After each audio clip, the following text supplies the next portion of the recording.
Good afternoon, my name is Lyudmila Slobodkina. I'm a first-year PhD student of Silesian University of Technology, and I would like to present my challenge, repowering analysis of the 50-megawatt wind farm in Poland. Engine Zielona Energia, the company which occupies a leading position in the renewable energy sector in Poland, engaged in renewable energy production, energy trading, and sales. But one of the most widely used renewable energy sources is wind power, and the company's project, and consequently the task that is presented in my challenge, is the reconstruction of a 50-megawatt wind farm. But what is repowering itself? Repowering represents a strategic approach to upgrading existing power infrastructure. This process involves replacing older turbines or components with more advanced high-performance alternatives. For that was created a project where different configuration of selected wind turbines with a total of 50 megawatt power was assessed in terms of final environmental impact to propose a more sustainable solution for the company. 3 different wind farm repowering scenarios were modeled. First, the setup of existing 20 by 2.5 megawatt turbines and replacement with 10 by 5 megawatt turbines and 25 by 2 megawatt. The scope of the study follows a cradle-to-grave approach with the defined system boundaries illustrated in Figure 1. The functional unit established for this challenge 1 megawatt of electricity generated over the wind farm's life. The functional unit was selected to enable a consistent and equitable comparison of the environmental impacts between the old and repowered wind turbines. For electricity production, the system takes in primary energy and raw materials as inputs, and outputs we have secondary energy, electricity. For the old wind farm system, waste treatment of its components is included as part of the repowering scenario as existing wind farm. The model was developed using OpenLCA version 2.4.1. The input was based on the literature review of the calculated LCA for different type of turbine models.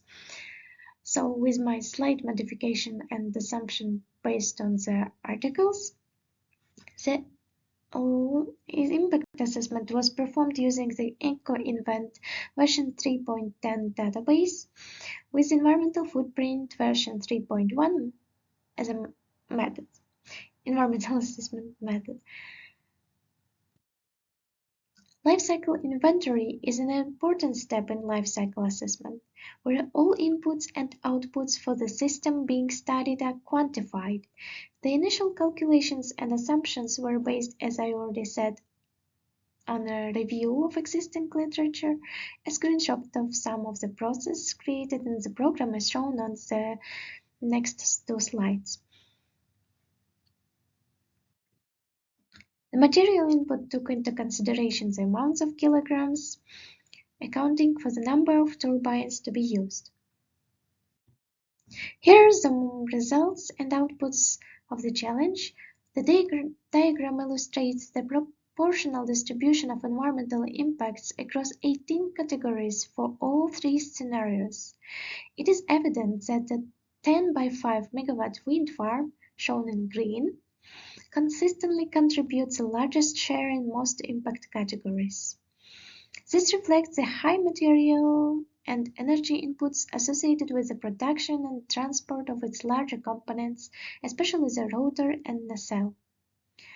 The 20 by 2.5 megawatt configuration, shown in red, shows a moderate level of impact, slightly lower than the 5 megawatt setup in many categories, but still significant. This may be attributed to the inclusion of dismantling processes.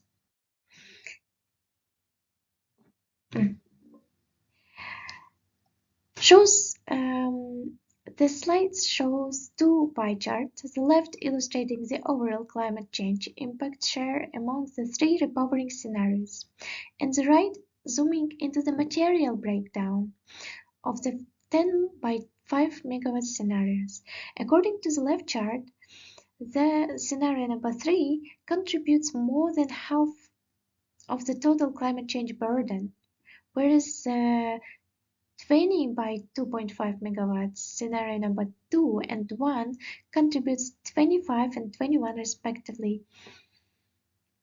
The right chart further reveals that within 10 by 5 megawatt system, the rotor accounts for 66% of its environmental impact, followed by nacelle and tower.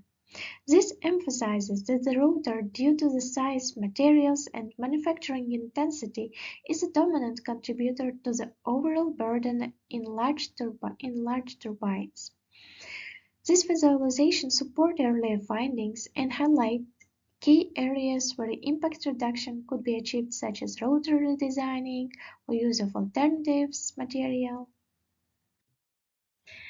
A more detailed breakdown of normalized and weighted results is presented in the slide. It highlights the same trend numerically, where the 10 by 5 megawatt scenario shows the highest weighted impact values, particularly in categories such as human toxicity, eutrophication, particulate matter formation, and climate change. The 2.5 megawatt setup ranks second highest in impact, with 2 megawatt scenario remains constantly the lowest, reinforcing the earlier conclusion.